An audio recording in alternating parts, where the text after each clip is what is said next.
Un congreso nunca puede pretender ser exhaustivo, pero de todas formas pensamos, los organizadores, el comité de este congreso, que de todas formas lo que podríamos llamar los testimonios del estamento clerical también tenían que estar presentes. Es una opción, bueno, pensamos que en estos momentos a lo mejor esto no podría tener un cierto interés por la actualidad que desempeña el mundo clerical, pero sin embargo en aquellos momentos todos sabemos que fue fundamental el papel que desempeñó el clero.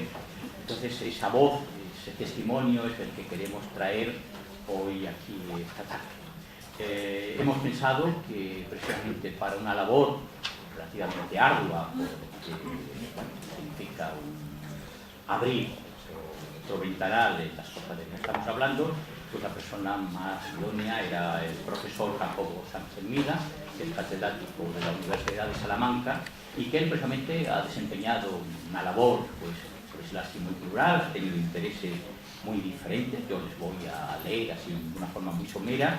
Por ejemplo, él se ha interesado por la literatura popular, por la historia de la imprenta, por los medios de difusión literarios en la España del antiguo régimen, por los entremeses de Cervantes, la poesía de Gil Vicente, las reacciones de los sucesos y testimonios privados, sobre todo en el siglo de oro, y por tanto es una persona que ha tenido una curiosidad, que ha tenido una indagación pues muy amplia, y que precisamente dentro de esos intereses pues también ha abierto, como dice, su curiosidad o su interés o su investigación por el mundo clerical.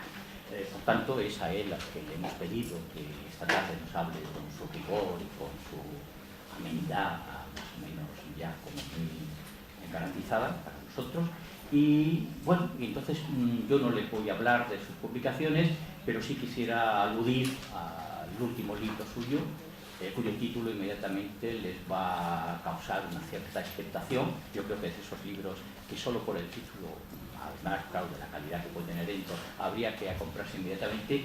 Y yo creo también que, por ejemplo, si Luis Buñuel estuviera aquí entre nosotros, también inmediatamente iría a comprárselo. Les voy a leer el título: Monjas en guerra, 1808-1814, testimonios de mujeres dentro del claustro. La expectativa que nos abre es estupenda y por tanto tampoco cuando tú quieras tienes la palabra. De acuerdo, muchas gracias, Alberto. Buenas tardes, gracias Alberto por la presentación, gracias Fernando y demás miembros de la organización por haberme invitado a un congreso en la que de alguna manera se ve la pluralidad de intereses, la pluralidad de personas, historiadores, filólogos, etcétera, y creo que en el que todos aprendemos algo, ¿no? Como acaba de decir Alberto, yo soy una persona que me interesa cosas muy diversas. El llegar al ámbito, diríamos, de la guerra de la independencia y sobre todo los relatos de mujeres, monjas, que desde el claustro escriben los sucesos que están acaeciendo en esos momentos, diríamos, difíciles de España, fue puro azar. Estaba de alguna manera buscando otro tipo de cosas. Estoy dentro de un gran proyecto que se llama Vieses, que es bibliografía de escritoras españolas. Se lo pueden ver en la página web de la UNED. Es un gran proyecto y entonces de alguna manera la literatura conventual es importantísima en el ámbito femenino. La escritura conventual ha abierto muchísimas vías de investigación en los últimos años y dentro de ese marco, diríamos, de escritura conventual, pues me interesé por las crónicas porque vi que era un lugar común, recurrente, dentro de muchas órdenes y más concretamente en las carmelitas, ¿no? Luego, si acaso, hablaré en lo que sería el coloquio. Por contra, hoy no voy a hablar de monjas, o apenas voy a hablar de monjas, porque cuando en su momento Fernando me invitó, me dijo que tal vez podía hacer una cosa un poquito más amplia, ¿no? Y entonces, ese título, que puede ser también sugerente, espero que lo sea, Apología y propaganda del clero regular en la revolución de este siglo, responde un poco a hacer una revisión del papel primordial, importantísimo, que tuvo el clero regular desde el punto de vista de incitación a lo que sería la rebelión del pueblo y también, no solamente a la incitación de la rebelión del pueblo, sino lo más importante, a intentar mantener unos privilegios que poco a poco, evidentemente, iba perdiendo. Tengo un texto muy amplio, voy a intentar reducirlo, les voy a proyectar varios textos para que vayan de alguna manera haciendo un seguimiento y espero poder concentrarme en el tiempo que tengo. A las pocas semanas de la retirada de las tropas francesas de la Villa y Corte, estamos en julio de 1813, se estrenaba en el Teatro del Príncipe con gran éxito la tragedia patriótica El día 2 de mayo de 1808 en Madrid y Muerte heroica de Daoiz y Velarde, con la que su autor, Francisco de Paula Martí, pretendía, según él mismo señalaba en el prólogo, perpetuar la memoria de la perfidia francesa y el heroico esfuerzo y notable patriotismo de los habitantes de Madrid, que supieron los primeros hacer frente al tirano. El clímax de la obra se alcanza en el tercer y último acto. Uno de los revolucionarios, Ginesillo, nos describe en su ida, ante el acoso de los franceses, no se oye bien, ante el acoso de los franceses, un panorama desolador de la Puerta del Sol y villas adyacentes, con una población a merced del invasor. Les leo: las calles y callejuelas todas las tienen cogidas, y al que saca la cabeza por puertas y por ventanas, o al que en la calle se encuentra, le tira una descarga, y patas arriba queda, sin que de ellos se liberten viejos, niños ni doncellas, frailes, clérigos ni nadie. Un invasor que no duda en fusilar a todo aquel que ofrezca resistencia. Así, en las acotaciones de la escena 12ª, se indica: habrán sacado las patrullas al clérigo, al barbero y al arriero, y después al fraile. De todos estos tipos dramáticos me interesan el clérigo y el fraile. Ambos morirán exhortando a sus compañeros de patíbulo a que se arrepientan de sus pecados, pero mientras el sacerdote se limita a su papel de pastor, dando la solución a sus ovejas y cayendo con ellas al disparar los soldados a la masa, el fraile se encara contra sus asesinos, subrayando el carácter de guerra santa y martirio de sus muertes. Por defenderle, se refiere a Dios, morimos y seremos colocados entre el número infinito de tanto glorioso mártir como habita el empíreo. Esta parcialidad mostrada por Martí en la actuación de ambos personajes coincide con la idea generalizada del compromiso del clero en la lucha contra los franceses y más particularmente con la implicación activa de los regulares en el conflicto bélico. En este sentido, viene bien traer dos significativos testimonios. Se avecinaba el final de nuestra contienda independentista, cuando Wellington remitía en 1814 a Bosley, en su Ministerio de Exteriores, una carta en la que afirmaba: el clero es el verdadero poder en España. Él se encarga de mantener el odio general de los españoles contra Francia. Este poderoso influjo de la religión también fue destacado por Napoleón, quien no dudaba en señalar al Consejo de Estado galo que cualquier creencia podía ser un elemento de utilidad para dominar a los pueblos, y decía Napoleón: mi política es gobernar a los hombres como la mayor parte quiere serlo. Ahí está, creo, la manera de reconocer la soberanía del pueblo. Ha sido haciéndome católico como he ganado la guerra de Vendée, haciéndome musulmán como me he asentado en Egipto, haciéndome ultramontano como he ganado los espíritus en Italia. Si gobernara un pueblo judío, restablecería el templo de Salomón. Pero Bonaparte, que había alcanzado con la convención del 26 de Mesidor del año 9 un acuerdo con Pío VII, mediante el cual reconocía la confesionalidad católica de los franceses y que consideraba la religión como un fenómeno sociológico y por lo tanto susceptible de ser controlado políticamente, Napoleón se vería obligado a sentenciar años más tarde, no sin cierto dolor: esta maldita guerra de España me ha perdido. Tanto Wellington como Napoleón se veían sorprendidos por la actitud de un país en el que parte de la Iglesia mostraba sin reparo alguno su manifiesta animadversión al invasor extranjero. Así también lo entendieron gran parte de los europeos, como lo demuestran los grabados que les presento. Es el primer caso, se trata de una imagen popular, de la Imagerie de Pinal, el asalto, el sitio a Zaragoza, en el que me gustaría que se fijasen sobre todo en el lado superior izquierdo, donde aparecen dos frailes, uno de ellos dando la absolución, bendiciendo realmente a los revolucionarios, mientras el otro con la cruz les está arengando, ¿no? Más interesante y más gracioso, evidentemente, resulta esta caricatura inglesa. Es obra de James Gillard, impreso en el año 15 de agosto de 1808, y presenta una visión evidentemente muy caricaturesca, muy exagerada, pero fíjense sobre todo la funcionalidad de esa monja atacando al francés con el cuchillo, una monja que es evidentemente la típica tornera o cocinera, ella bien rolliza, ¿no? Y ese fraile cargando los cañones, ¿no? Me parece que evidentemente estas dos imágenes dejan muy claro evidentemente el carácter de cruzada santa que surge en una lucha contra el ateísmo ilustrado jacobino moderno y que va a ser sustentada, en el caso de España, con las órdenes regulares que evidentemente habían sido las más perjudicadas. Pero no era esta una actitud nueva, sino que más bien respondía a un comportamiento desarrollado de forma intermitente al albur de los acontecimientos desde la época moderna. Cabe recordar a estas alturas la fuerte oposición con la que el clero español recibe a Carlos de Gante y a todo su séquito, posteriormente Carlos I, ante la posibilidad de sufrir un ataque a sus privilegios y que será el motor propiciatorio de la revuelta de las comunidades. En aquella ocasión, emulando a los reformadores protestantes, se apoyaron en el poder de los libelos y la sátira como mejor medio para presionar a un séquito que acompañaba a un nuevo monarca. Las puertas de los templos se convertían en improvisados tablones de anuncios de difamatorios pasquines y desde los púlpitos, exacerbados sacerdotes incitaban al pueblo con vehemente demagogia. En el caso que nos ocupa y de forma pareja, las reformas promulgadas por el gobierno intruso en la Constitución de Bayona provocaron el descontento de gran parte del clero.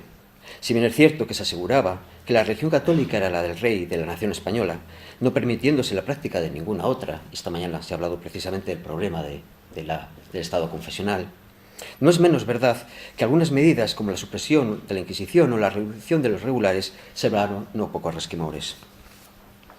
La puesta en vigor de tales medidas forjaron un ambiente de rechazo entre el clero regular y bajo clero. Me refiero a todas aquellas que ya conocen y que no voy a pasar revista porque incluso las tienen en el resumen, que se vieron abocados a pergeñar una compleja campaña publicitaria para desacreditar al monarca intruso y a sus seguidores afrancesados. Campaña que será respaldada por una experiencia ya adquirida casi 10 años antes, durante la Guerra del Rosellón. En aquel entonces, Carlos IV había encontrado en los miembros del clero el sustento ideológico y moral que proporcionaban sus arengas patriótico-religiosas como método eficaz para preservar la integridad del reino y de la soberanía monárquica. La guerra contra la Convención Nacional Francesa, los años del 93 al 96, se había iniciado casi a la par de la toma de la Bastilla, mediante el control de cualquier idea heterodoxa que pudiera poner en tela de juicio la hegemonía absoluta del monarca. La Inquisición, como en los mejores tiempos de la Contrarreforma, volvía a desplegar su control ideológico ante la posible difusión de los malos libros, de los grandes autores ilustrados como Voltaire, Rousseau, Condillac, a los que se hacía responsables en parte de la filosofía revolucionaria. Franciscanos, jesuitas, dominicos, entre otros, serán los encargados de llamar a tomar las armas contra los invasores. En sus sermones, a modo de arengas, presenta una España en la que la Iglesia, origen y garante del poder monárquico, aparece a la vez como protectora del país europeo, en que mejor se conservaba su influencia, como lo evidencian, entre otros, opúsculos como el del licenciado Antonio Farfán, titulados El regicidio desterrado del mundo por el clero de España, condenado a muerte por la Iglesia Universal y sepultado en el abismo por desagravio del corazón de Jesucristo. Cádiz, 1792. En este contexto de lucha mesiánica, los ejércitos de la Convención eran retratados como compendio de todo mal, como una terrible amenaza al género humano y a sus más queridas instituciones. La patria y el catolicismo hispanos se enfrentan a un enemigo común cuya derrota significaría la única vía segura de conservación de sus esencias. La defensa del altar y del trono reclamaba la sanción eclesiástica de la causa defendida por Carlos IV, apoyada sobre unos elementos textuales capaces de configurar un catolicismo sectario y de combate antirrevolucionario. Especialmente van a ser elocuentes la colección de pasajes y figuras bíblicas que constituyen un patrón exegético y hermenéutico inspirado en criterios ultramontanos. El clero, amparado por la providencia divina y convertido ahora en un vehículo transmisor de patriótica propaganda, se valdrá de folletos, cartas o sermones para descalificar moral y políticamente a la Asamblea Nacional. A la crítica contra la revolucionaria francesa se sumaría muy tempranamente una fosilizada francofobia que arrancaba de los momentos más polémicos de la España imperial. Un clero que a comienzos del siglo XIX mostraba una clara división entre los seguidores de la corriente liberal, principalmente la jerarquía eclesiástica o miembros de los cabildos catedralicios, y frente a ellos encontraríamos el clero rural y órdenes monásticas que apoyarían al partido o bando conservador afín al absolutismo. En este sentido, cabe recordar que evidentemente la sociedad a partir de este momento va a crearse un estado de polarización total y que traerá consigo consecuencias importantes en enfrentamientos entre clero regular y clero secular. Por otra parte, este clero regular, que será de alguna manera el objetivo de los ataques de los liberales, tendrá también un elemento conflictivo durante la época de las Cortes de Cádiz. La pretendida riqueza del clero, su ociosidad, la relajación de las costumbres, pero sobre todo los bienes vinculados a esas manos muertas que poseía, y su competencia con los seculares, crea un fuerte sentimiento de oposición hacia los frailes en las élites ilustradas. Ello explica, como he dicho, que las órdenes religiosas se van a terminar decantando por la causa patriótica y conservadora. En este ambiente crítico surgirán tempranamente apologistas entre el clero regular, intentando crear, evidentemente, un estado de publicidad y de seguimiento. Entre ellos destaca la voz del carmelita descalzo, el padre Fray Manuel de Santo Tomás de Aquino, en el siglo Manuel Tragia y Uribarri, más conocido como el padre Tragia, definidor, secretario, prior e historiador general de la Orden. En plena convulsión de la Asamblea Nacional Francesa, intenta demostrar el valor de los regulares como sostén de la religión y de la patria, y para ello pergeña una inteligente campaña publicitaria en el trienio de 1790 a 1793, con el fin de crear en la opinión pública un sentimiento antifrancés. Es la época de sus colaboraciones en el Diario de Valencia, con artículos combativos y xenófobos, con títulos tan significativos como esos que tienen ahí. La religión enseña a respetar, amar y obedecer con fidelidad a los monarcas, aunque sean malos. Dios es el autor de la milicia, todo hombre nace soldado. La religión necesita gobernar las almas para que el valor no degenere en vicios. La virtud es grande apoyo para el militar. Dios es el origen y causa de la autoridad real. El hombre no puede vivir en sociedad sin reconocer un superior. De esta labor periodística se hará eco en su historia de lo que padecieron los carmelitas descalzos de la provincia de Aragón y Valencia, es el título, y también las monjas de la Orden en la guerra pasada de invasión de los franceses en España, una obra que será compilada al final de la contienda bélica y que se conserva manuscrita.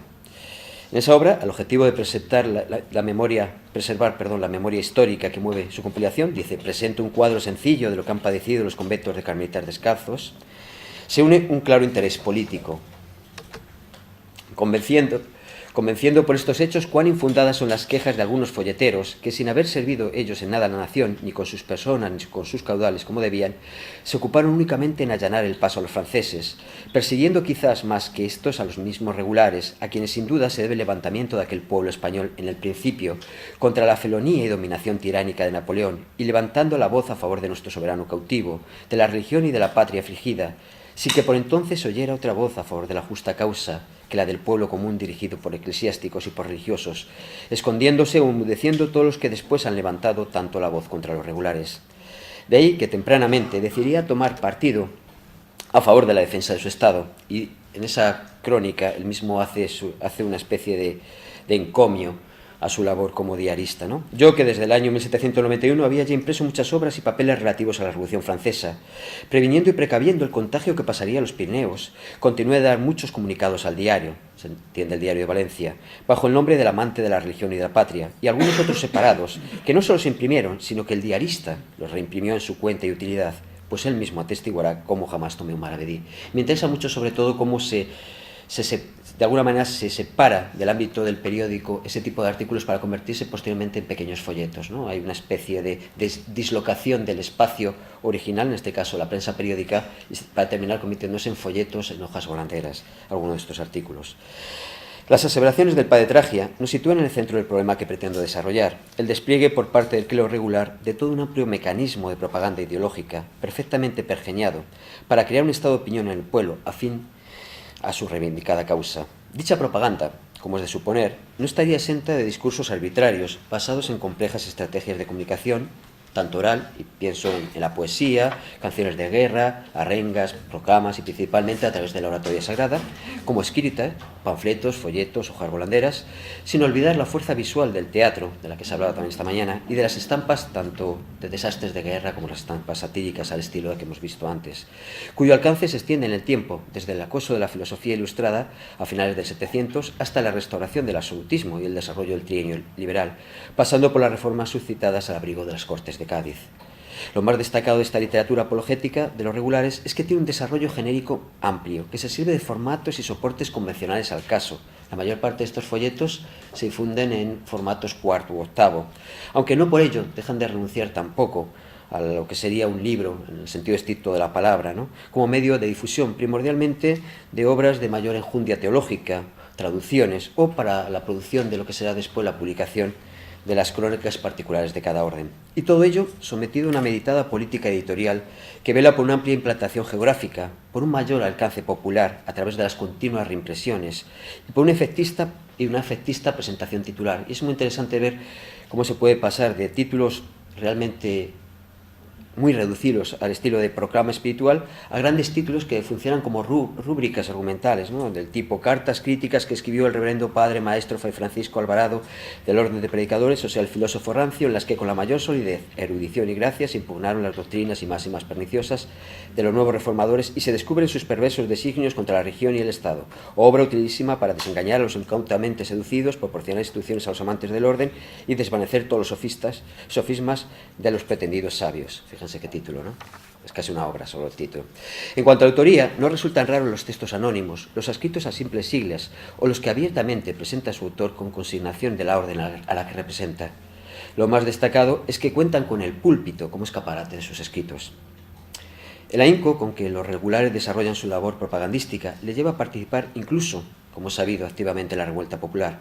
Muchos frailes, novicios, en su mayoría, recuerden que se les exclaustó, se convierten en garridos guerrilleros cuyas actuaciones traen de cabeza a un enemigo desconcertado ante estos improvisados soldados que mudan el brevario y la cruz por el sable y el fusil. En este sentido, no se nos han conservado las arengas que de forma oral debieron circular para participar en la contienda, pero sí tenemos algunas que han permanecido manuscritas, incluso impresas, como la del carmelita Fray Bartolomé de Santa María, del convento de Logroño, o de algunos frailes menores capuchinas, que fueron recogidas hace una década por Pedro Pascual.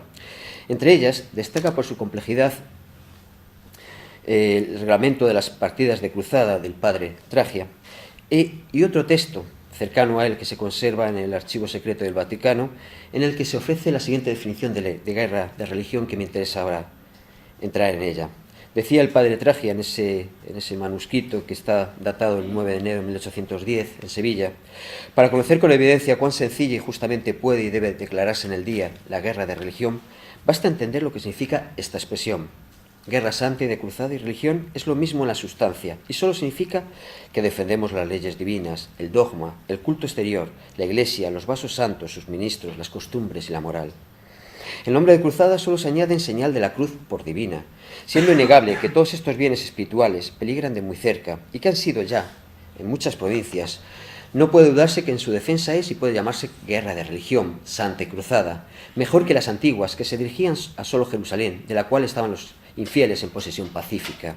La guerra que nos hacen en el día es seducir gentes, hacer traidores de patria y religión, corromper costumbres y pervertir cristianos y relajar el mundo destruyendo iglesias y ministros. La Iglesia no debe defenderse more castrorum, esto es, con los cañones y bayonetas, sino con la oración.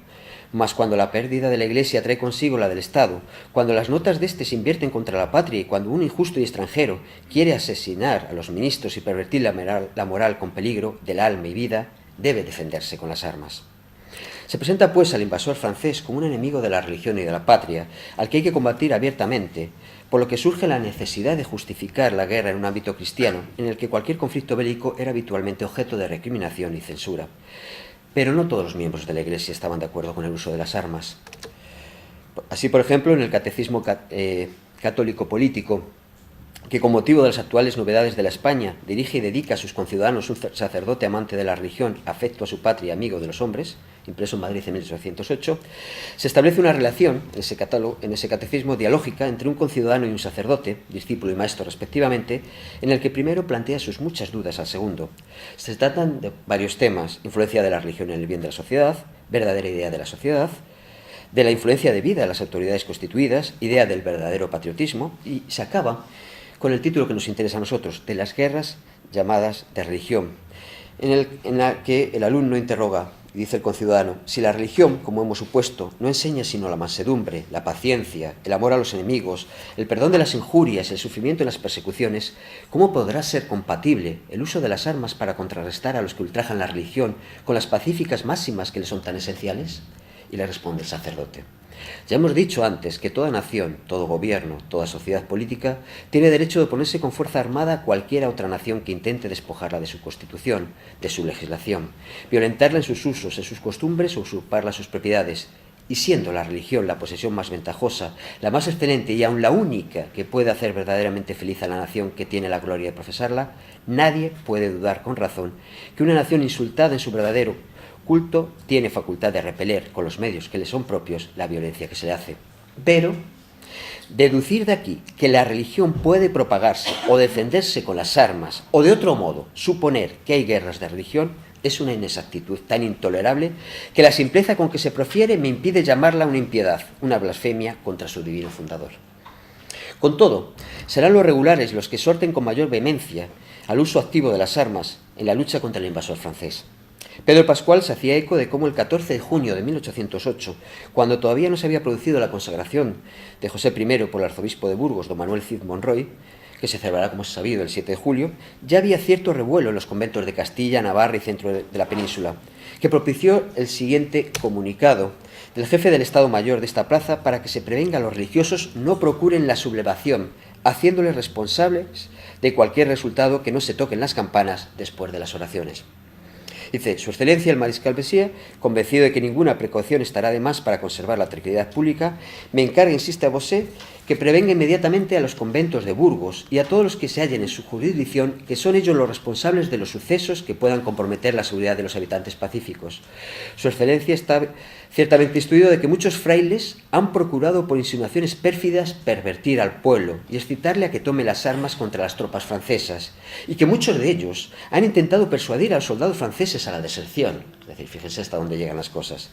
En caso necesario, se podrá señalar los que han cometido semejantes delitos. Pues se prevendrá a las comunidades de frailes que si se renuevan tales delitos, arrastrarán a sus autores a la pena capital. No es de extrañar, pues, que en este contexto de incitación a la lucha armada se adscribiera a la clase frailuna la invención de glosas a los mandamientos divinos del tipo: el quinto, no matarás de tu prójimo ninguno, los gabachos uno a uno, matarás los que podrás. Con esta misma inquietud bélica se escribe tempranamente, en plena guerra de la Convención, el texto de Fray Diego José de Cádiz, y el título es bastante ilustrativo: El soldado católico en guerra de religión, carta instructiva estético-histórica política en que se propone a un soldado católico la necesidad de prepararse, el modo con que lo ha de hacer y con que de manejarse en la actual guerra contra el impío partido de la infiel, sediciosa y rígida Asamblea de la Francia, dedicada a su sobrino Antonio Jiménez y Camaño. Su defensa entusiasta del catolicismo como causa única de todo bien y su identificación del bienestar de la monarquía con la satisfacción de los intereses de la Iglesia constituyen sus pilares axiomáticos. Para el defensor de Dios y del rey, tan importante era el valor físico como el santo temor de Dios. Esa conjunción de cualidades físicas y morales distinguía al soldado católico, que se presentaba como un combatiente ideal, como un español arquetípico. Un soldado católico cuyos actos deben ser guiados por la fe, la piedad y la lealtad, en el empeño en vencer una guerra, y cito literalmente, religiosísima su causa y en sus apetecidos efectos, y justifica y autoriza su defensa de la guerra de religión, fíjense, estamos en el año 1795, echando mano de los padres de la Iglesia. En los tiempos de la ley de gracia son muchos los ejemplos que pudiera alegar en mi favor, pero me basta el ya insinuado bendito de San Bernardo, San Antonio de Florencia, San Bernardino de Siena, el venerable Dionisio Cartujano y otros varones píos que escribieron y predicaron mucho este mismo intento. Todo su discurso, desarrollado en dos partes o instrucciones, redunda sobre la idea de cómo debe prepararse un soldado católico para salir en defensa de los enemigos de Dios, la Iglesia y el Estado, así como la legitimidad de su lucha. Con estas ideas subraya su sobrino en la dedicatoria: las causas de la presente guerra contra la Francia son a todos notorias, que solo puede ignorarlas el que haya hecho particular estudio, por no saberlas. Su justicia a ninguna se le oculta, y su necesidad es tan grande cuanto es urgente y preciso el redimo de unos males, los más considerables y de las más funestas consecuencias. Dios, su Iglesia, su fe, su religión, sus leyes, sus ministros, sus templos y todo lo más sagrado, el derecho de gentes, el respeto debido a los soberanos y aun el fuero, siempre inviolable de la humildad, se hallan injustamente violados, impíamente desatendidos y sacrílegamente atropellados en ese desgraciado reino por la multitud de hombres cuyo proceder los acredita de hijos de Lucifer y miembros perniciosos de tan infame cabeza. Y acaba exhortando eficazmente al soldado a tomar con ardor y con denuedo la grande empresa de pelear en esta guerra justa, piadosa y santa contra el enemigo. Dice: todo fiel católico es obligado a mantener la verdad de su religión y de su fe contra los enemigos, hasta dar la vida en su defensa, si fuera necesario. No te acreditarías de buen católico. Fíjense que tiene un lenguaje muy tipo catequético. No te acreditarías de buen católico, parece un catecismo, ni de hijo celoso del decoro debido a la Santa Madre Iglesia, ni de vasallo leal a tu monarca, si hallándote sin obstáculo alguno que te lo impida y con las proporciones correspondientes para ello dejases de tomar las armas en una ocasión en que todas las leyes divinas y humanas parece que lo exigen. Lo más destacado de la obra de este polígrafo capuchino, autor de un notable corpus de oratoria sagrada en su mayor parte, es que su texto se reimprime varias veces durante el conflicto. Antes me he dado cuenta que la fecha que tenía era 1793-95, porque hay reimpresiones del 94 y el 95. Pero además lo más importante es que vuelve a ser un texto vigente durante la Guerra de la Independencia, y así pasa por los tórculos en Málaga en 1813, Madrid y Cádiz 1814, Pamplona 1815, hasta llegar incluso a la edición de Varna de 1840. Fíjense qué progresión cronológica que de alguna manera hay que poner en relación con lo que estaba sucediendo en España.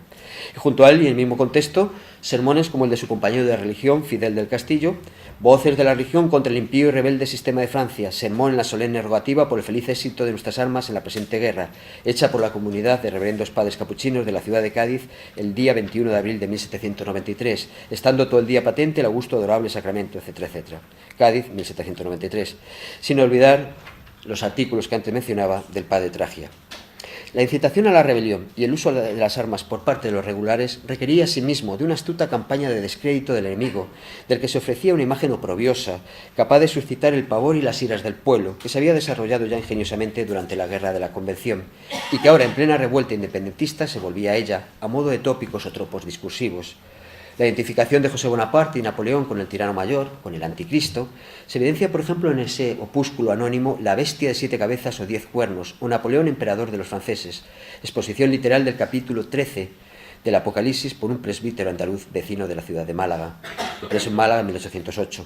Enemigo al que se le hacía responsable de toda clase de tropelías y desmanes, que incluso no guarda respeto a alguno de los seres más indefensos, como niños o ancianos.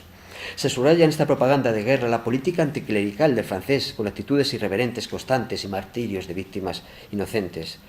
Así, por ejemplo, el conde de Toreno ofrece ejemplos múltiples en su historia, como el caso de la batalla de Medina de Río Seco, en la que le quitaron la vida a mozos, ancianos y niños, quemaron casas y donde, dice literalmente, quisieron coronar tan horrorosa jornada con formar de la iglesia de Santa Cruz un infame lupanar. Y allí, en la iglesia del convento, fueron víctimas, dice literalmente, del desenfreno de la soldadesca muchas monjas, sin que se respetase aún a las más ancianas. Las muchas atrocidades que los franceses ejercían sobre las débiles mujeres tenían mayor realce cuando se trataba, como hemos visto, de las cerradas monjas. Caso como el de las hermanas ultrajadas asesinadas del convento franciscano de las Bernardas, invadido por los soldados del general Cachache, que produjo el terror y el rechazo entre los jienenses y más tarde dio lugar a esa temible frase tan habitual durante estos años bélicos: ¿qué vienen los franceses? Desafueros del enemigo que pasaron a formar parte de esa literatura romanceril difundida en pliegos de cordel que circuló de boca en boca por las calles de nuestro país, como esos ultrajes horrorosos, martirio y muerte cruel que han dado los franceses a una monja en el saqueo de Zaragoza, del que se hicieron, al menos en lo que yo conozco, 3 impresiones diferentes y que se inician abruptamente, iniciando al público oidor a que tomara parte de la historia. Oíd, oíd, españoles, el suceso más doliente de cuantos enternecer el humano pecho pueden. Oíd el bárbaro trato y la cruel e indigna muerte que han dado a una monja triste los inhumanos franceses. Y continúa: los santos templos y altares sacrílegos arremeten, y las efigies sagradas huellan, qué horror impíamente. Si la santa religión así se atreven, qué monstruosos atentados de ellos temerse no deben. Y acaba el romance, tras destacar el ateísmo del invasor, arengando, como no podía ser de otra manera, la lucha. ¿Qué atentados horrorosos es que la religión no tienen? Esta reina en vuestros pechos, pelead por ellas, valientes. Y dice: ¿por qué aún ven mis ojos en España los franceses? Lo más interesante es que, como he dicho, se difundió al menos en 3 copias impresas, 2 de ellas como pliego de cordel o romance de ciego, que es el que tienen ahí en el lado derecho. Menudencia literaria de frágil materialidad física, pero también, y esto es lo que resulta más importante, como un pequeño folleto con portada propia, que es el que tiene a la izquierda, con autoría y con licencia. Nueva forma expositiva que nos obliga a reflexionar en torno a la difusión de esta obra, que como otras muchas requeriría de un nuevo planteamiento en su proyección a un nuevo entorno de divulgación. Esta aclimatación al nuevo contexto, ya no tan popular sino culto, llevaba incluso a incluir pequeñas variantes textuales, por ejemplo, los 2 últimos versos que les leía antes, y su puesta limpio, con un mayor compromiso con la regularidad gráfica. Cambios todos que redundan una vez más a favor de unos lectores que precisarían de una información más cuidada. Y me interesa ver esa dislocación, ¿no?, de una obra que, fíjense, se presenta de 2 formas totalmente diferentes. En contexto parejo surgen otros textos como La vida y muerte de don Juan Bautista Casans, presbítero fusilado por los franceses junto al convento de Nuestra Señora del Remedio, en 23 de enero del año 1812. Se trata de un folleto al estilo del que veíamos antes del romance, pero que incorpora el aliciente del grabado, que representa un retrato del que ya se considera mártir. Retrato al que se acompaña de un pequeño texto a modo de cartela que repite casi literalmente la rúbrica titular y que se ofrece casi como un esboto al lector. Recurrencia a la imagen que también hallamos en la serie de grabados que Gamborino estampó en torno al fusilamiento en Murviedro el 18 de agosto de 1812 de los 5 religiosos Pedro Pascual Rubert, José Sericá, Gabriel Pichot, Faustino Igual y Vicente Bonet. En este caso, el grabado tiene una gran expresividad plástica y son en total, me parece que son 4 planchas, y la última es esta en la que evidentemente se ve como los franceses no tienen ningún inconveniente para, una vez muertos los frailes, seguir atormentándoles, y me interesa sobre todo esa invocación a la guerra a los asesinos, ¿no? Pero volviendo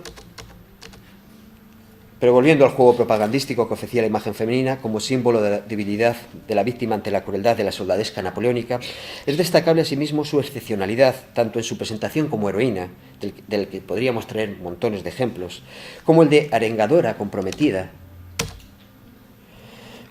con la revolución mediante su inclusión en la nómina de autores panfletistas. Es el caso del folleto suscrito por una tal A.V.D.S.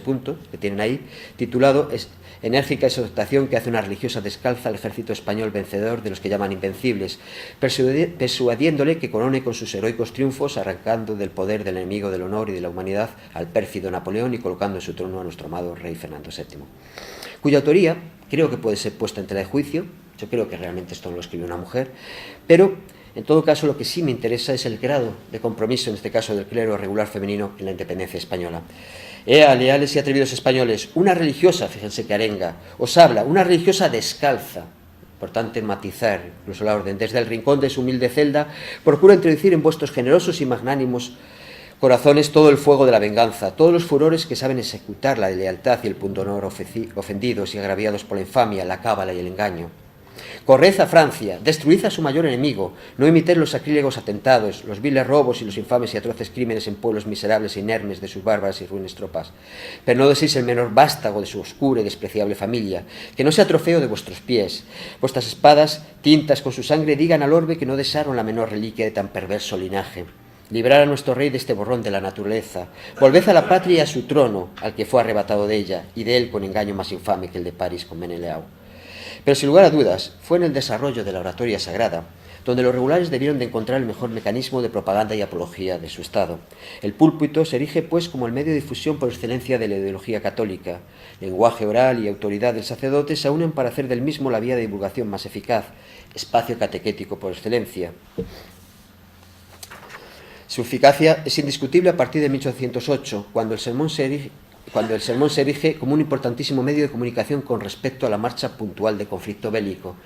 Los feligreses obtenían información de cómo iba evolucionando la guerra, pero además, y aprovechando la veritas moveat agustiniana, muchos predicadores son capaces de crear esa tensión dramática capaz de mover a los fieles a los pensamientos y acciones más elevados. Aunque conservamos versiones manuscritas e impresas de sermones que se predicaron durante los años del conflicto, lo cierto es que no podemos más que conjeturar cómo debieron de recibirse, porque su carácter oral y sobre todo el dramatismo de su representación, al fin y al cabo el predicador es un representante a lo divino, serían más que elocuentes, máximo cuando conocemos que sería la única fuente de información para gran parte de la población, dado, entre otras cosas, el elevado índice de analfabetismo de la época. El predicador desarrollaría un elenco de componentes emocionales que le permitirían hacer demagogia en torno a las tropas de Napoleón, que siempre se presentaban de manera tendenciosa, con frases del tipo: las fuerzas del más impío, ateo y licencioso de los monstruos que han expulsado los infiernos. Sermones que dentro de lo habitual de la oratoria sagrada hacen referencia al origen moral del conflicto, y esto es algo también muy importante, incluso puede parecer un tanto paradójico. El origen del conflicto son nuestros desórdenes y ofensas que han provocado la ira y justicia divina, castigo y tribulación divina, todo bajo una lectura escatológica que recupera la vieja historia de la salvación. Así, El autor anónimo de la proclama espiritual, discurso muy preciso para leer las actuales circunstancias, lo da a luz un sacerdote que desea con eficacia la salvación de la patria, Sevilla, 1808, se señala: el Señor Dios de los ejércitos está irado contra nosotros. Nuestros desórdenes han provocado su justa indignación, y todos los males que padecemos y mayores que nos amenazan son ordenados por Dios nuestro Señor, para nuestra corrección y enmienda. Si sordos a sus voces nos obstinaremos si quisiéramos permanecer en la culpa. Desengañémonos y apartemos de nosotros la persuasión de que Napoleón y sus tropas son los únicos enemigos que nos hacen la guerra, por el deseo grande de ambición y de gloria que hace su carácter horroroso. Persuadémonos firmemente a que Él es un azote y castigo del cielo, que ha dispuesto el Señor contra nosotros, ingratos hijos y desleales. Decimos al pueblo sevillano, sin rodeos y sin usar de humana elocuencia, que los pecados y abominaciones de que rebosa la ciudad, su impureza, su descaro, su libertinaje, la profanación de los templos, la ninguna santificación de los días festivos, sus blasfemias, sus usuras y todos los escándalos a manera de un ejército formidable, la cercan, la aprietan y angustian y quieren acabar con ella y destruirla. Con estos soldados fieros han aliado los franceses, y uno y otro ejército, por permisión de Dios y para nuestro escarmiento, medita nuestra ruina. El predicador Manuel Fortea, en el sermón que en las rogativas por la guerra contra Francia dijo el 19 de marzo con asistencia de ambos cabildos en la Santa Iglesia de Valencia, reafirma el carácter moral de la guerra en estos términos. Todos sentimos las calamidades presentes, todos lloramos nuestra crítica situación, todos vaticinamos según nuestro humor y nuestro genio, pero pocos profundizan los principios de nuestra desdicha. Poquísimos fijan la atención en su origen, ninguno lo medita como debe. España sufre el azote porque ella misma armó la terrible mano de Dios. La mayor parte de los sermones redundan sobre esta idea, a la que hay que sumar la de la filosofía como enemiga de la religión y de la patria, extendida por el pensamiento ilustrado y el enciclopedismo, tal y como lo desarrolla Fray José de María Jesús en sus Debemos esperar o temer. Argumentos similares a los que, de alguna manera, desarrollan otros autores, que voy a pasar por alto y me voy a centrar en uno que seguramente le sonará al capuchino, el padre Rafael de Vélez, uno de los grandes detractores, evidentemente, de la filosofía ilustrada. Vélez, que había encontrado refugio en Cádiz y allí, de alguna manera, durante la época de las reuniones de las Cortes, da a luz un texto que ha sido manejado en varias ocasiones por la crítica, ese preservativo contra la religión o los planes de la filosofía contra la religión y el Estado, realizados por la Francia para subyugar a la Europa, seguidos por Napoleón en la conquista de España. Obra que va a haber múltiples ediciones, de Madrid, Palma, Cádiz, 1812, Madrid, Sevilla, Santiago, Palma, Granada, Manresa, Valencia, México, 1813, Madrid, 1825, Murcia, 1827, y en ella se subraya el peligro de las ideas ilustradas afines al ateísmo. Dice: en los planes de Francia para conquistar la España entraba como en primer lugar destruir nuestra religión, a la que siempre hemos estado más adheridos que las demás naciones, y la que les haría la oposición más fuerte. Los que viajaban a España por razón de comercio o por otras relaciones sociales sembraron por todas partes la cizaña de su mala doctrina. Los corresponsales de nuestros españoles desde lo interior de la Francia remitían a estos libros envenenados y a aquellas imágenes y modas contra la religión y sus ministros, de que tanta utilidad habían sacado en París. Hasta los mismísimos embajadores de esta corte en la de España fueron los agentes más solícitos para introducir en nosotros a toda costa la corrupción de sus costumbres, la libertad de pensar, el filosofismo y la irreligión. En su campaña como propagador del absolutismo católico no duda en volver a atacar la nueva filosofía en su apología del altar y el trono. Trono y altar que se verán sostenidos por la actitud comprometida y beligerante del Estado regular. No es de extrañar que precisamente después de los ataques que había sufrido el clero regular en las reuniones de Cádiz, muchos frailes afilasen sus plumas para justificar algunos de los elementos que allí se habían suscitado. Por ejemplo, la necesidad de que los frailes fueran poco a poco reducidos o que de alguna manera fuesen útiles para el Estado, haciendo asistencias espirituales, impartiendo enseñanza, acogiendo a los desvalidos. Como decía, no es de extrañar que los frailes afilasen sus plumas para justificar no solo su utilidad en un momento en el que estaba en tela de juicio, sino además su compromiso con el Estado en la revolución contra el enemigo, de la que se sentían promotores en gran medida, como documentan textos como el ateísmo bajo el nombre de pacto social, propuesto como idea para la Constitución española, impugnación escrita por Fray Luis Cerezo, Agustino Calzado, Valencia, 1814. Más interesante es la labor del agustino Fray Juan Facundo Sidro Vilaroy, catedrático de teología y autor de numerosos opúsculos de gran difusión, quien toma cartas en el asunto, dejando ver lúcidamente el conflicto abierto entre los absolutistas, afines al bando conservador, y los partidarios de la Constitución de Cádiz, como lo demuestra en su El fraile en las Cortes, resentimiento sobre la sesión de las Cortes del 18 de septiembre de 1812, publicado después en Alicante en el 13, en Mallorca en el 13 también. Asimismo, destacan sus reflexiones cristiano-políticas acerca de las nuevas Cortes, libertad de imprenta, eclesiásticos, militares, nobles y Santa Inquisición, claramente antiliberales. Y especialmente, y es el texto que tienen ahí, su polémico ¿De qué sirven los frailes?, impreso en Valencia en 1811, en la que se desarrolla una defensa a ultranza del clero regular frente a los seculares. Que los frailes sirven para endulzar las amarguras del afligido, para aliviar la miseria del pobre, para aligerar el peso de las cadenas del encarcelado, para sostener la esperanza del reo que llevan al suplicio, para calmar los tumultos del pueblo, para enseñar desde las primeras letras hasta las sublimes ciencias, para predicar en las chozas de los pastores y hacer resonar la voz en las cortes de los príncipes, para llevar a todas partes el Evangelio de Jesucristo, para sostener el trono y el altar, y finalmente para rogar a Dios por los mismos que los calumnian y persiguen. Voy a ir acabando con dos textos, de nuevo del padre Tragia. Y de nuevo, en la polémica, tan acalorada como sentida, el padre Tragia sale a la palestra a defender su orden. Permítaseme haceros reparar un poco en lo dicho, para que se vea cómo los regulares fueron los que con mayor espíritu, valor, constancia y heroísmo se sacrificaron por la patria, sin otro interés que el de la religión y bien público, y sin más esperanza de premio que hacerse el objeto principal del odio francés. Los regulares, pues, fueron los que sostuvieron en principio la justa causa de la insurrección nacional, los que trabajaron como soldados y como jornaleros en las obras públicas, los que mantenían el entusiasmo y patriotismo, los que cedieron sus conventos, los que aprendieron el ejercicio de cañón, los que se mantuvieron siempre firmes en la buena causa, los que asistieron en los hospitales, aprontaron utensilios, tomaron las armas y se volvieron a Valencia, dejando su comodidad, y cuando los de la ciudad deseaban poder huir del peligro.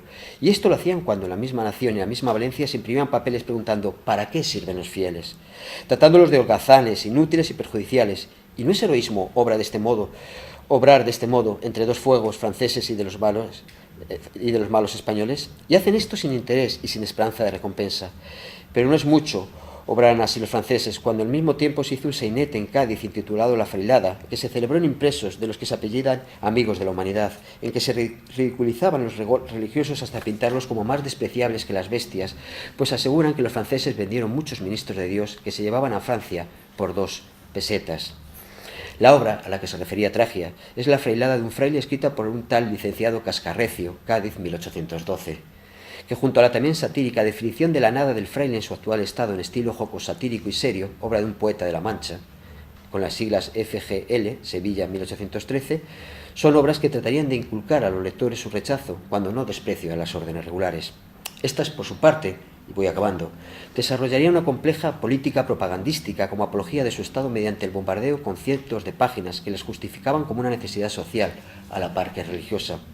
Opúsculos como el de los frailes vindicados por Voltaire en una carta a un corresponsal de Madrid y demostración de la utilidad pública de la existencia de los regulares, en una conversación sobre la misma carta de Voltaire dispuesta por Juan Cosme de Negán, Madrid, 1813, que tiene una segunda parte, o la vuelta, por ejemplo, a la edición de autores clásicos. Es muy importante porque en cierto momento se vuelve a traducir o se vuelve a difundir determinadas obras, como la Apología de los Religiosos, escrita por Juan Crisóstomo, o los encomios de órdenes particulares, como por ejemplo el panegírico apologético, que en honor y alabanza del Instituto Capuchino pronunció el padre Fray Fernando de Fregenal, Madrid, 1816, o la traducción de textos extranjeros, como los proyectos de los incrédulos sobre la destrucción de los regulares y la invasión de los bienes eclesiásticos, descubiertos en las obras de Federico el Grande de Prusia, traducción libre de italiano con notas, Cádiz, 1812, e incluso, también diríamos, el intento por parte de los seglares de defender a los regulares. Es el caso de El zángano de la abeja o reflexiones sobre el número 8 de la abeja española en defensa de los religiosos, de un tal F.C.M. Sevilla, 1812. Podría traer otros muchos ejemplos, pero va siendo hora de que acabe, como les decía, en los que se evidencia claramente la apología y propaganda del clero regular durante la Guerra de Independencia. Pero creo que los aquí mostrados, y los que verán evidentemente en la publicación, resultan más que significativos. Quiero acabar, no obstante, volviendo sobre las palabras con las que finalizaba el padre Tragia su historia. Palabras que enfatizan constantemente el nosotros en un proceso claro de identidad, de asimilación y difusión del yo frente al otro, al vosotros, dos polos complementarios de una misma realidad, aquí resaltados como diferenciadores del compromiso de entrega de los frailes a la causa revolucionaria. Nosotros, Dice: fuimos los que sin disputa sostuvimos la justa insurrección del pueblo para no ser dominados de los franceses. Nosotros, los que más cooperamos al alistamiento de voluntarios con exhortaciones, con proclamas y con el ejemplo de tomar las armas en el peligro de la patria. Nosotros, los que como mayores enemigos de la invasión francesa y de sus máximas impías, sufrimos mayor persecución. Nosotros, los que en medio de los franceses consolábamos a los pobres con el único recurso que hay en estos casos, y que solo es capaz de prestarlo la religión, y no la filosofía ni la política. Nosotros, los que en Valencia no tuvimos ninguno que tomase partido con los franceses, ni aun en Francia en su cautiverio. Nosotros, los que jamás habemos solicitado paga ni recompensa por nuestros servicios. Nosotros, los que sin cuidar de habilitar el convento nos empeñamos en reedificar la iglesia para utilidad de los fieles, sin exigir nada a ninguno. Nosotros, los que sin habitación trabajamos como jornaleros de noche para que no nos arrojaran de lo que era nuestro. Muchas gracias.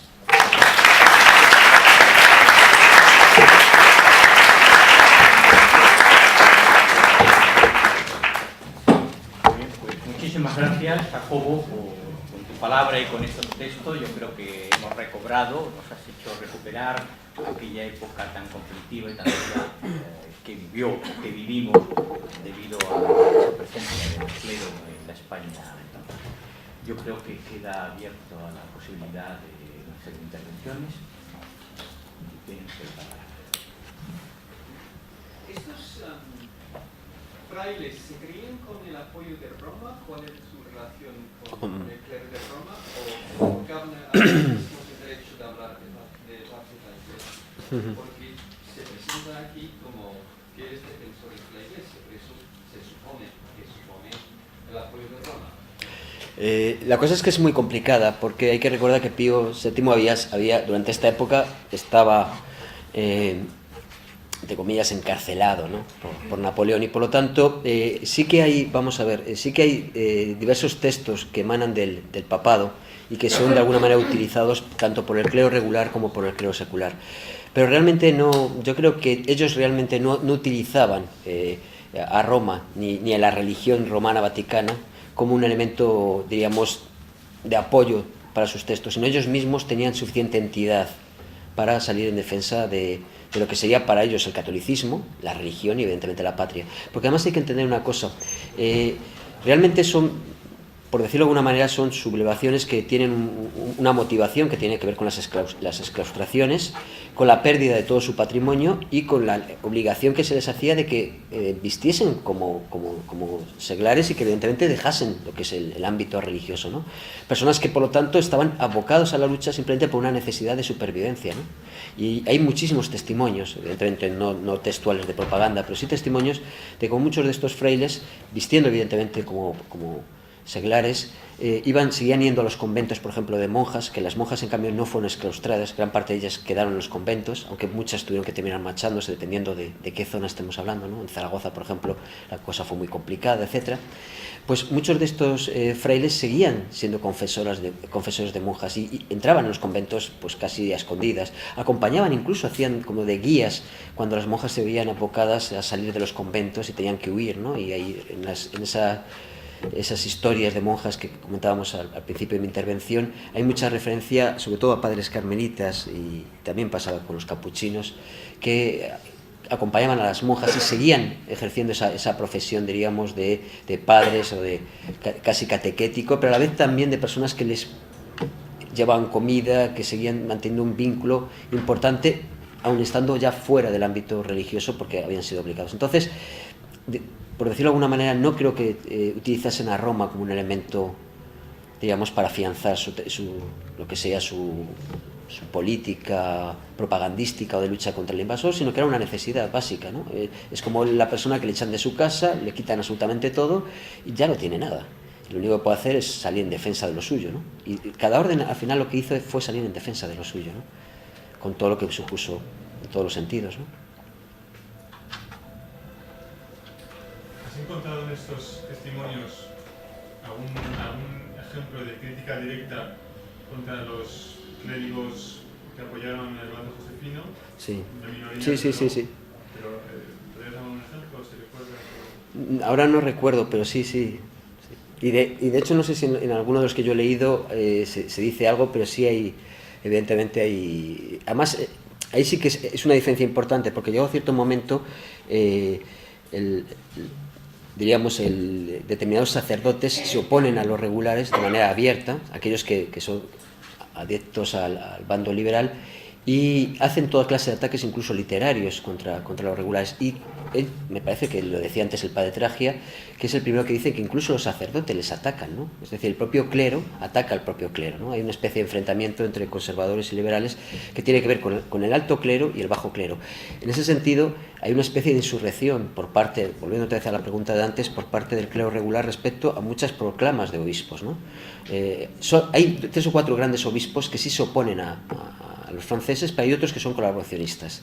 Y muchos obispos colaboracionistas atacaban directamente a los regulares. Y hay un enfrentamiento directo, desde el punto de vista jerárquico, pues con los cabildos catedralicios, con los obispos, etcétera, respecto a esa, diríamos, lucha, ya no solamente lucha textual, sino lucha física, ¿no?, que hacían los frailes, y que evidentemente son muy mal vistas por el clero afín al bando liberal y a los afrancesados, ¿no?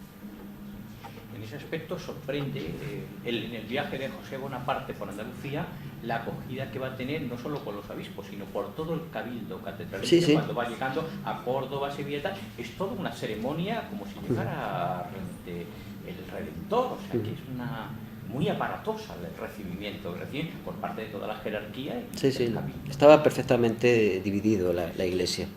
Y por eso yo creo que las arengas, pero sí digamos, la justificación de la necesidad de los frailes tiene que ver, porque ellos sí eran conscientes de que habían sido realmente los promotores de parte de las insurrecciones, ¿no?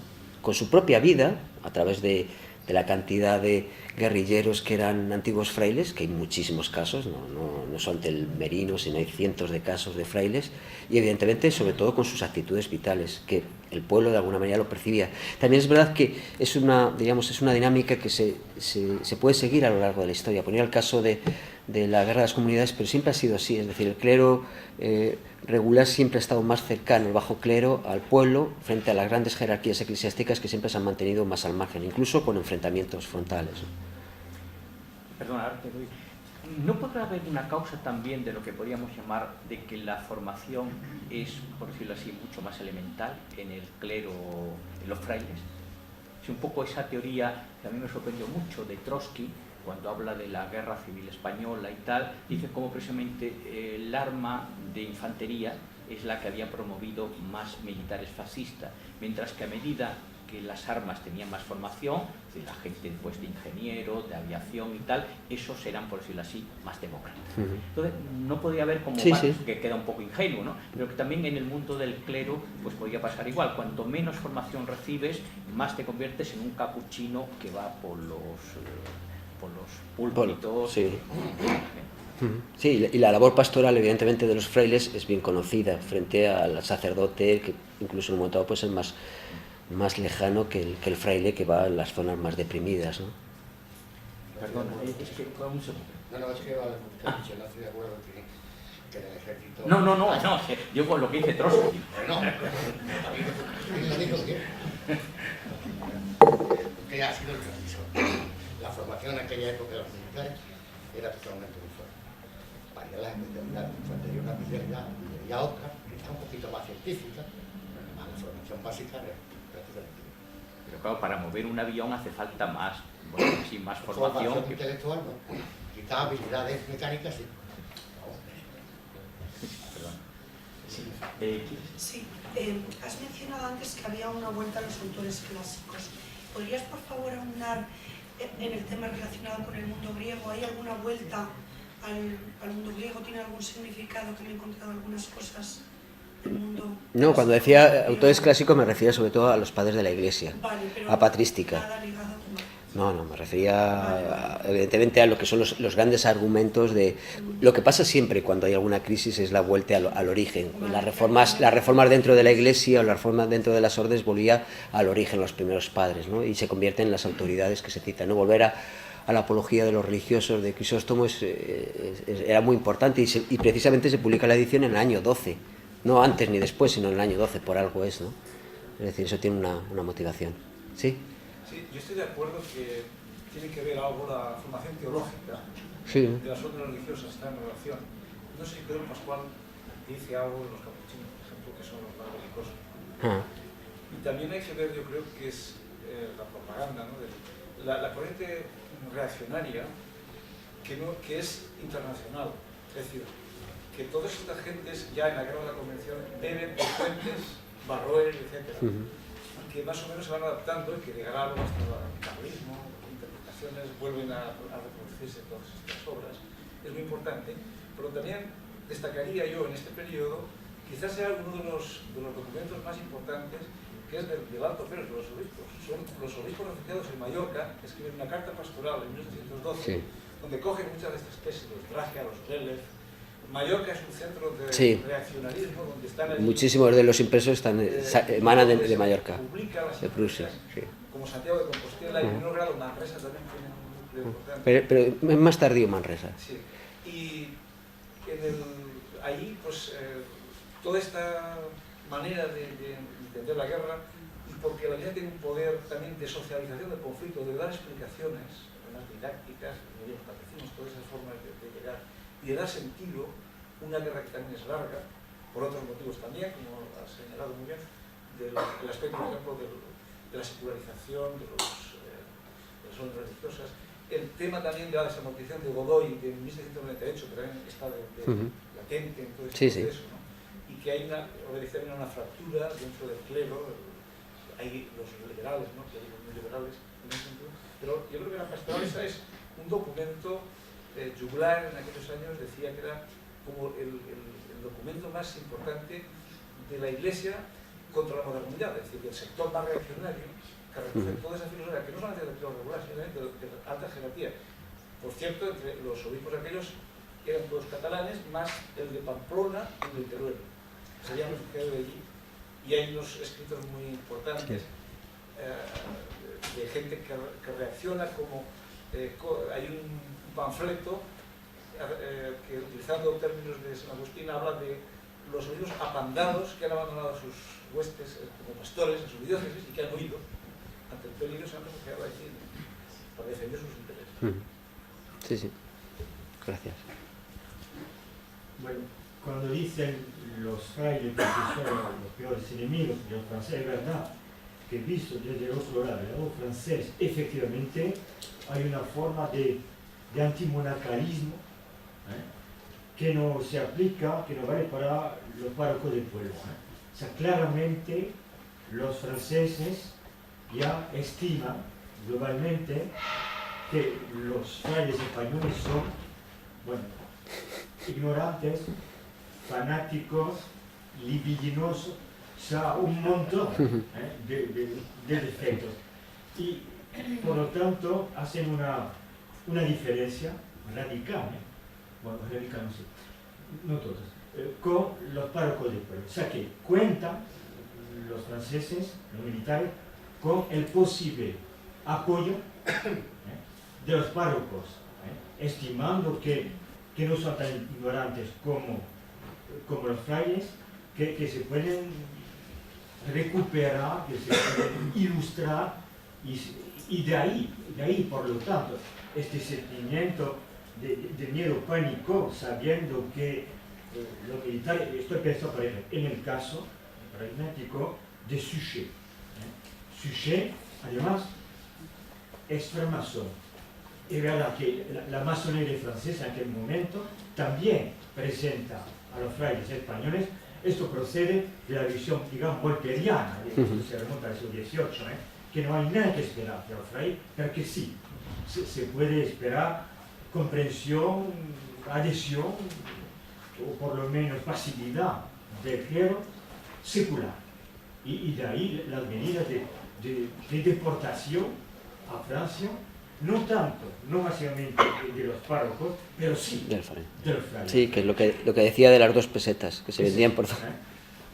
Sí, sí, eso es cierto. De todas formas, creo que no es un problema del 18, del 19, el de los frailes, es un problema enquistado desde la Edad Media, ¿no? La actitud crítica hacia la vida del fraile está lleno de, volvemos otra vez, si hacemos historia, lleno de momentos en los que los frailes son atacados directamente. No hay que ir al erasmismo, muchísimo antes, ya en el siglo XIII, en el siglo XIV, encontramos múltiples referencias de críticas a, pues eso, esos actos libidinosos, lujuriosos, al afán de captar riquezas, el analfabetismo de lo que sería el género frailuno, etc., ¿no? Yo creo que termina convirtiéndose casi también en un tópico con el paso del tiempo, y que hay momentos puntuales en los que se revitaliza, ¿no?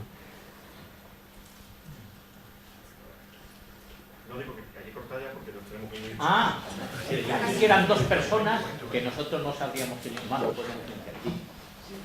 Yo voy a uniendo dos escunas la que el profesor Rex acaba de plantear y voy a quedar introducida. La primera de ellas tiene que ver con esta referencia al clero y los franceses. Los franceses siempre se preguntaron en sus textos sobre la guerra de Esparta cuál era la razón que había llegado a un levantamiento de características tan particulares como esta. Y siempre encontraron una respuesta que era la primera.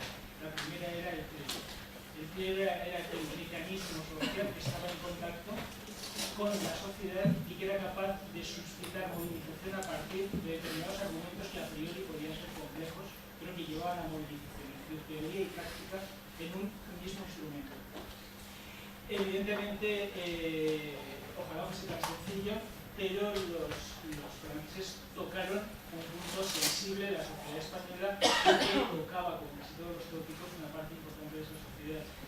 Lo otro que yo quería preguntar es, al hilo de un texto, por ejemplo, como este que tenemos aquí, puesto todavía, nos encontramos con una defensa del papel del clero en el contexto de la guerra de independencia, una defensa del patriotismo del clero, de la función del clero, pero la mayor parte de los eclesiásticos implicados en la ideología y en la defensa de la causa patriótica están vinculados a una sola de las evoluciones posteriores de la causa patriótica, es decir, mayoritariamente mi experiencia es que digamos, los ideólogos, los publicistas del clero fueron defensores de la monarquía, defensores de la vuelta al antiguo régimen, y fueron muy escasos los que, digamos, crearon un pensamiento nuevo a partir de la necesidad de un clero para una sociedad revolucionaria, una sociedad nueva. Mi pregunta va ahí. ¿Hay casos o hay razones o hay alguna sociología que permite interpretar qué tipo de clero orientó su pensamiento hacia la vuelta al antiguo régimen y quiénes fueron o en qué sesgo se encuentran aquellos que alimentaron un pensamiento nuevo más vinculado a la necesidad de un clero que de un clero para una sociedad nueva, para una sociedad constitucional o liberal? Eso sería otra conferencia. Eso sería otra conferencia. Hombre, pues no sabría responderte con pocas palabras y saliéndonos de aquí corriendo, ¿no? Pero yo creo que lo que decíamos hace un momento de la diferencia entre el alto clero y el bajo clero es muy evidente respecto a qué postura tomas. En la formación, lo que se ha dicho aquí, yo estoy también de acuerdo respecto a que el clero alto, que tiene una mayor formación, por lo tanto es más afín a cualquier opción de cambio, a lo que es lo novedoso, en este caso las ideas liberales. No sé si a un asentamiento radicalmente diferente, pero sí diferente menos hasta lo que se había vivido, ¿no? La necesidad de los nuevos tiempos necesitan nuevas formas de religión, por decirlo de alguna manera. Pero de hecho yo creo que la respuesta puede estar también en la intervención del clero en las Cortes de Cádiz, de determinados miembros del clero en la Corte de Cádiz, donde toman un papel activo, algunos de ellos a favor y otros rápidamente se marchan, totalmente desesperados, y es donde se ve el enfrentamiento dentro del propio clero, ¿no? Y a la vez clero que apoya lo que sería la Constitución y clero evidentemente que ve que no sirve absolutamente de nada y que son reaccionarios hacia esos cambios, ¿no? Pero vuelvo a insistir, eso daría lugar a un libro. ¿Una última intervención? ¿No? Bueno, pues entonces, muchísimas gracias.